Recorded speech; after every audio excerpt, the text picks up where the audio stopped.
Greetings, I'm Karen Colligan, and welcome to the Let's Talk Leadership podcast. So why do I care about leadership? As a founder of People Think, and in my tenure as a leader, as a consultant, and as a coach, I've certainly seen my share of very good leaders and my share of very bad leaders.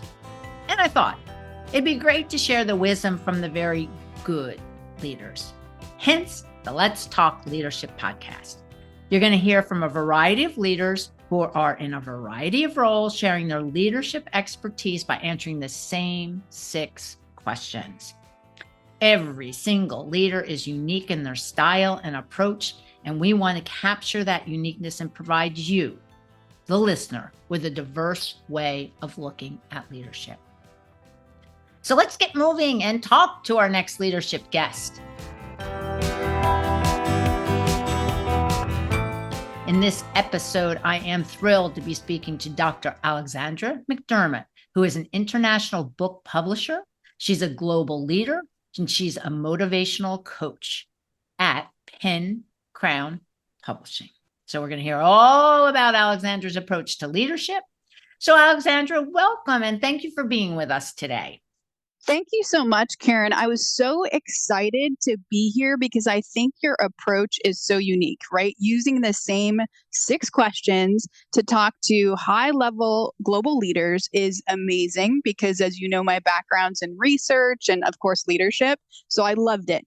And I loved being able to really look at that through the lens and the walk of leaders. So I'm really honored to be here. Thank you so much. Oh, good. I'm so excited. Yeah. The same 6 questions, the answers I receive, Alexandra, it's stunning how different they can be. And that's what I want the listener to understand, the uniqueness of all of us. And so with that said, just tell us a little bit about who you are before we even get into our conversation. You know what? My journey through leadership has really walked through so many different industries. When I first really came out of college, I was in retail, I was in law, I was in education, and now I'm in publishing, right? And so I've really been able to see leaders in so many different industries. And now, of course, I'm able to really work with leaders in terms of sharing their stories. And that's why I really love what I do now. I'm an international book publisher, but it's more than that. It's me being able to help leaders share their stories on an international platform. But it's again, even more than that. It's what's next, right? They become best-selling published authors, but then what's the legacy? What's the after? I am absolutely thrilled with what I do now. I was before, certainly. I had a very transformative year last year, really kind of stepped into my purpose, which is to help people define and redefine their purpose in life to lead to the life of their dreams. So yes, big, right? I was going to say, that's change. Some big stuff, Alexandra. That's some right. big stuff. Gotta love that. Right. Good. Okay. This is going to be a great conversation. And I think a little lively, knowing you the way between the two of us, I think we've got some liveliness going on here. So let's get into it then. So first things first. So there's so many ways to define leadership. I know how personal it is to each individual. So for you, Alexandra, how do you define leadership? Here, it's fascinating because, knowing my background, I taught at USC for almost 6 years, right? And one of my quote unquote assignments, or one of the things I did, is I was a leadership professor, right? And so I know so much about the theoretical underpinnings, right, of being a leader from all of the theories.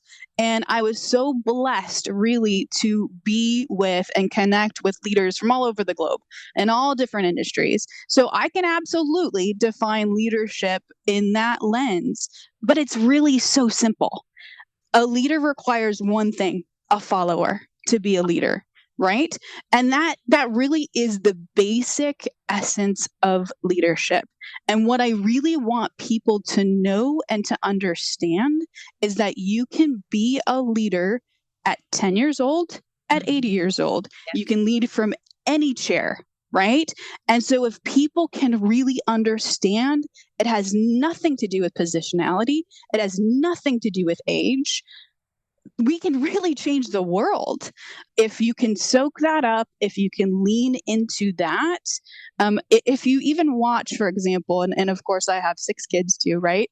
And so they try to do these sort of interventions with me. They're like, Mom, you're teaching again. But I'm like, it's okay. But if you even observe a classroom of toddlers, right? There are leaders in that classroom. There's role modeling, right? And so again, if people can really understand that leadership just requires one follower, right? The really global impact of that is enormous. Well, yes.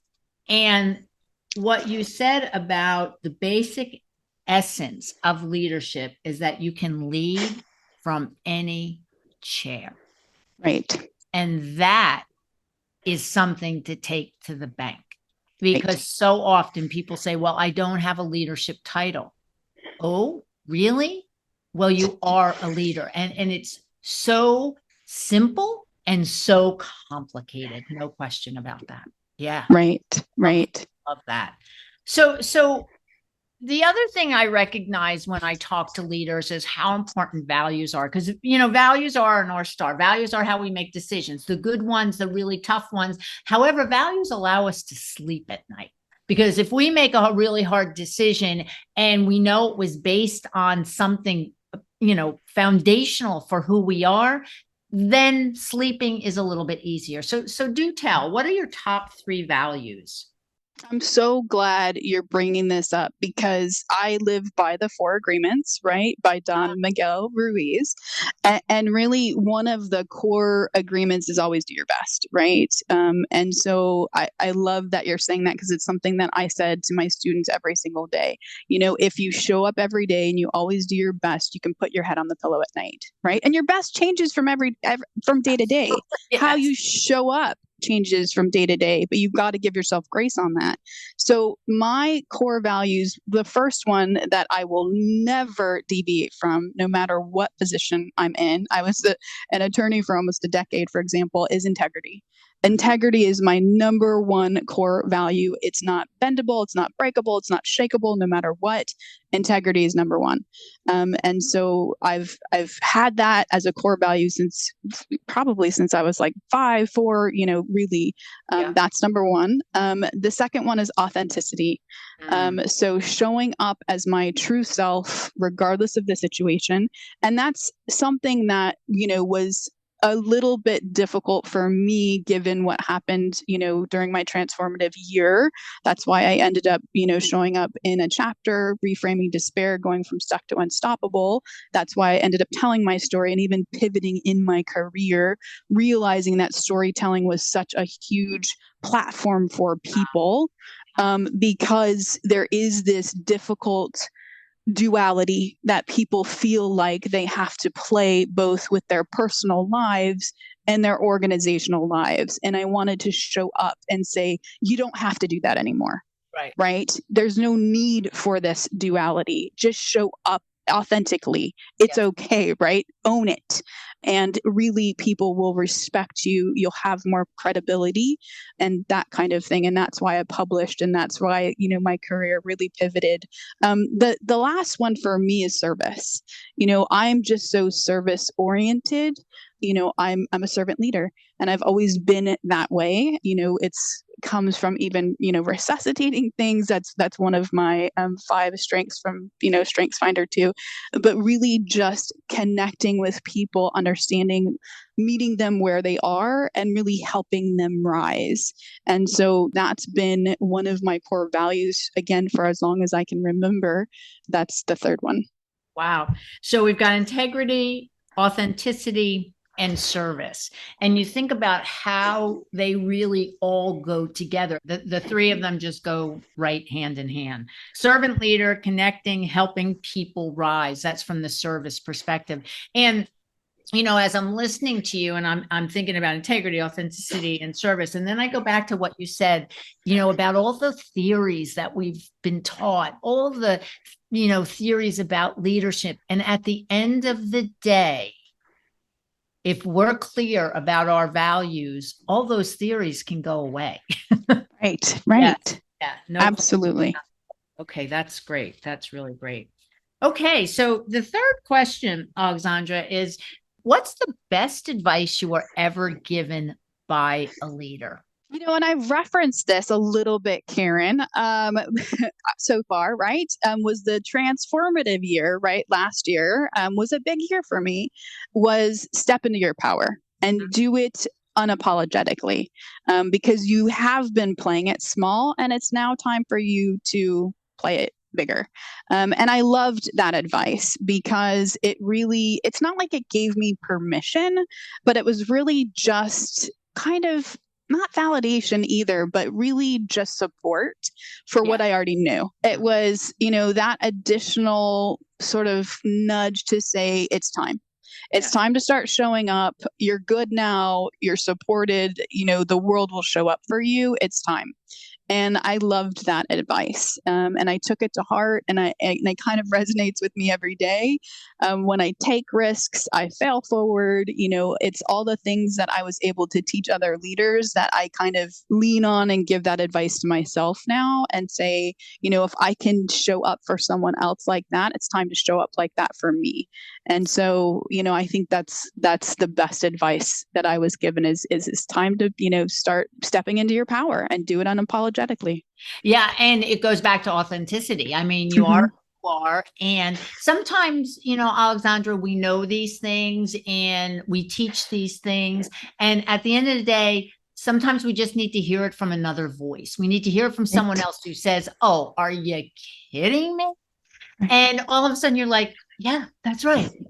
Well, okay, I got it. And the unapologetic is beautiful because how many times growing up do you think, oh, maybe I shouldn't have done that? Oh, and then when you get to a certain place in your career, professional, personal life, you think, who cares? I mean, it's the best I can do. And if people don't like it, oh, well, yeah, that's the way it goes. Yeah, love it. Okay, great.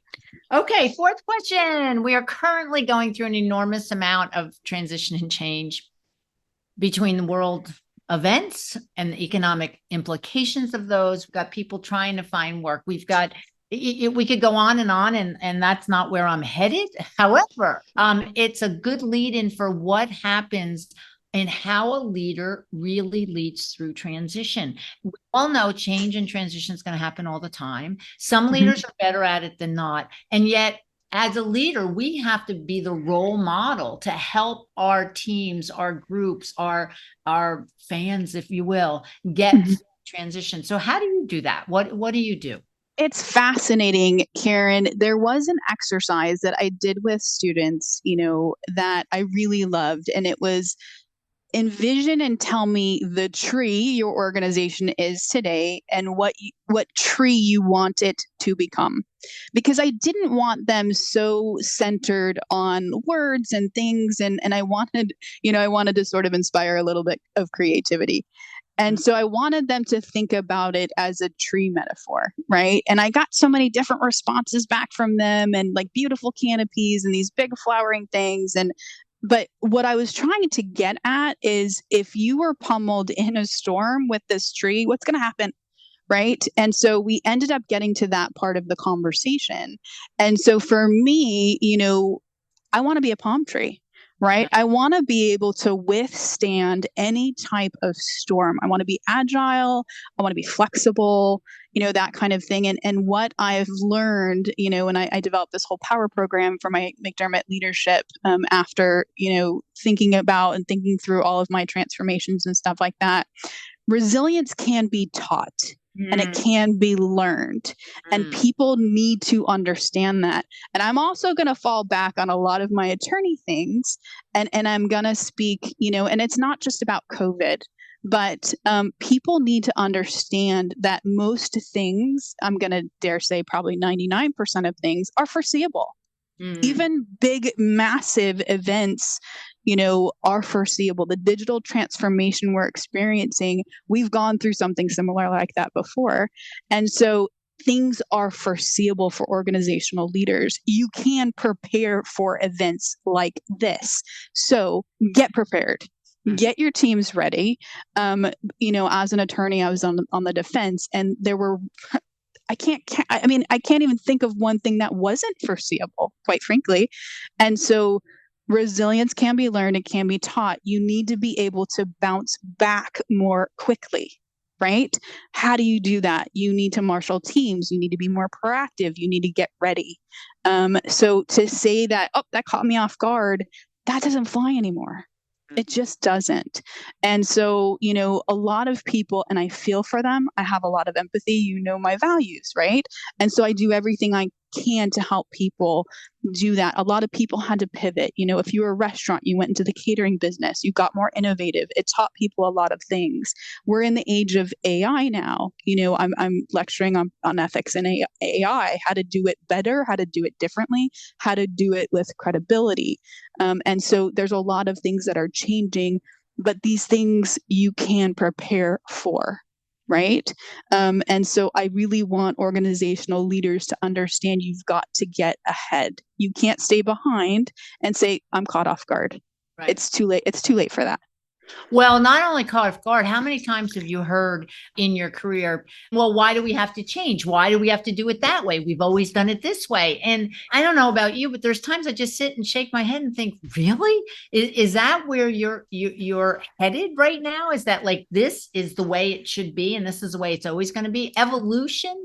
There's a reason we have evolution, and that, walks right into the transition. I mean, we have to be able, as you say, to think about it and be ready to pivot when the time is right. Even if you're that 1% and something happens and we don't expect it, you have to be able to have that resilience, if you will, to be able to put a plan together to be able to transition, because it's always going to be change, no question. The only constant in life is change, right? Heraclides, right? And you decide whether you're going to be Blockbuster or Netflix, right? Yes. Your choice. Yes, exactly. All right. Love it. Okay. We know the best leaders are curious and always learning, obviously. What tools and resources have you used to grow as a leader and as a professional? So I read every single day. I'm a researcher, as you know. I'm constantly trying to soak up things. People joke and they're like, what certificate are you going after now? I kind of have my eye on one, to be honest, from MIT on AI and how to use it in business strategy. It's true. I'm kind of deciding whether I want to enroll in this course or not, but it looks lovely. I'm always trying to push myself in terms of more information, what that looks like. But there's so many open courses that there's really no excuse not to take advantage of what's out there. The Headway app is a big deal for me. I love that app in particular. I've looked in it and experimented with different apps, and there are great ones out there. The Headway app is one that I love because it's accessible. The summaries are great. You can do everything from, economics to self-help to globalization. And if you love the summary, you just go pop in and order the book. And so that's one that I've really gravitated towards and I've experimented with a lot. It's not quite a startup company anymore, but they were once upon a time. Great app. So I do that. I journal every single day. It is a habit of mine, 100%, and it's gratitudes. I count my blessings. But I also, and people call it manifestation, right? But I also, write things in present tense of things that I want to happen. So that's a forward-thinking thing. And again, people call it by different names. But gratitude is a huge thing for me. It's a big practice. And so journaling is a big deal. I'm a writer because of my company. And so I have 2 stories that are coming out in collaborative books, one December 1st, one December 8th. I'm also writing a full-length book. So that's a big part of my life.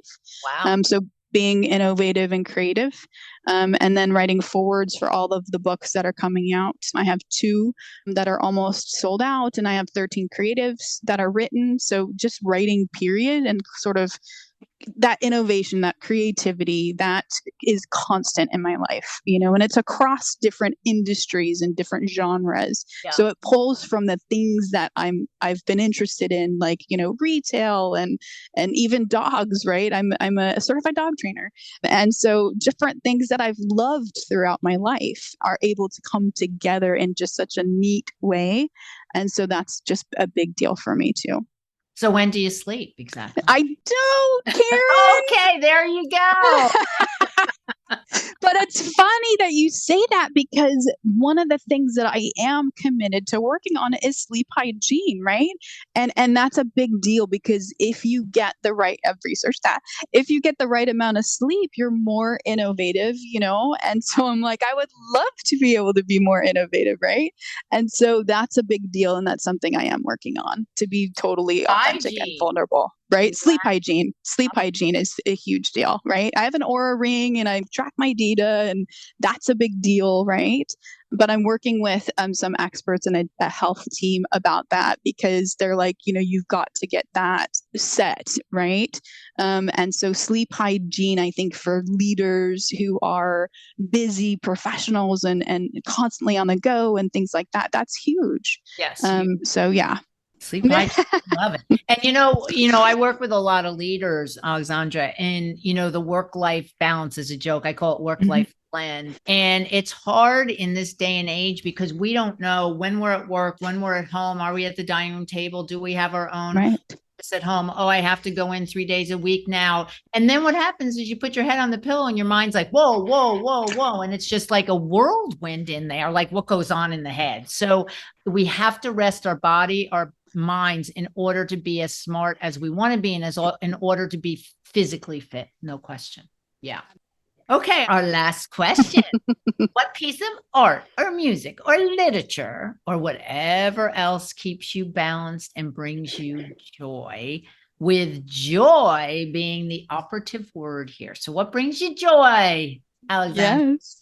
So I love this question, because my whole sort of mission is to make my tomorrows more joyful than my todays, right? Wow. So I love it. So I love this question. So this is revealing a huge part of me. So I'm a huge Baby Yoda fan. So I am. So the Baby Yoda memes and things like that are sort of funny to me. It's like this spunky side of me that shows up. So I love those. I love things like the Far Side comics, but dog videos are what get me.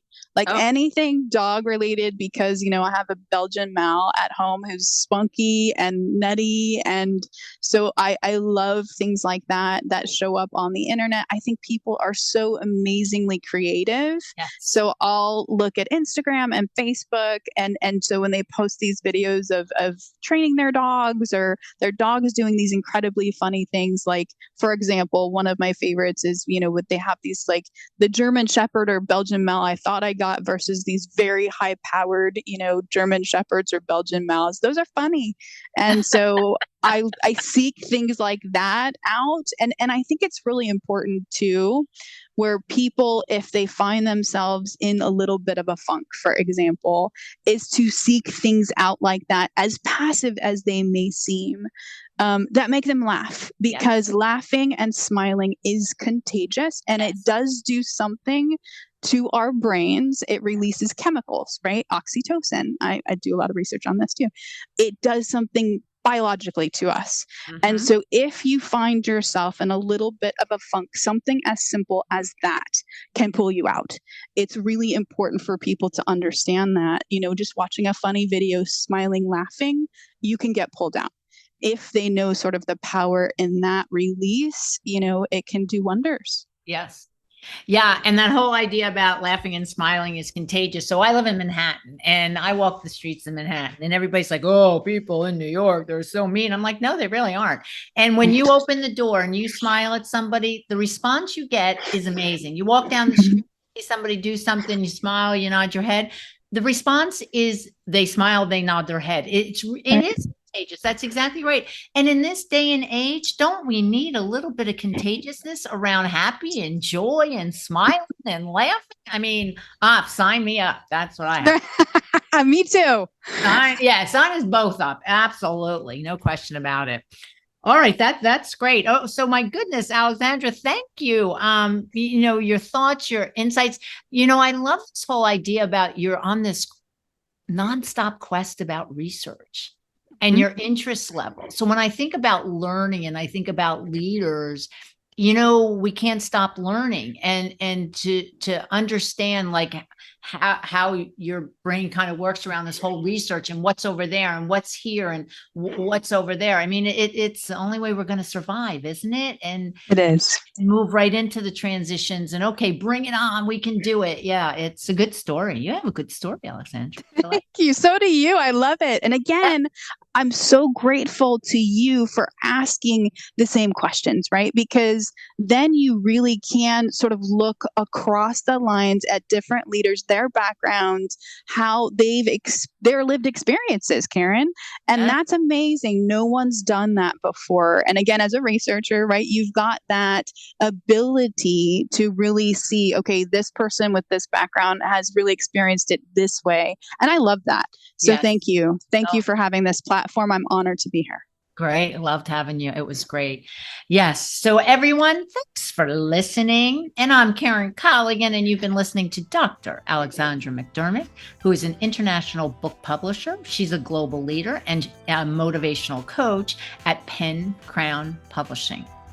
So if this leadership podcast was of interest to you, go to our YouTube channel, People Think SF, and look at all the other distinguished leaders we've had the pleasure of interviewing. You're going to learn so much about the uniqueness of leadership. I know I have.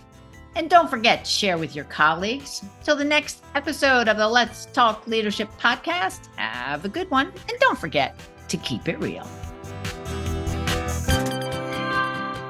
Editing by Mary Lee Williams. Thanks all. Bye now.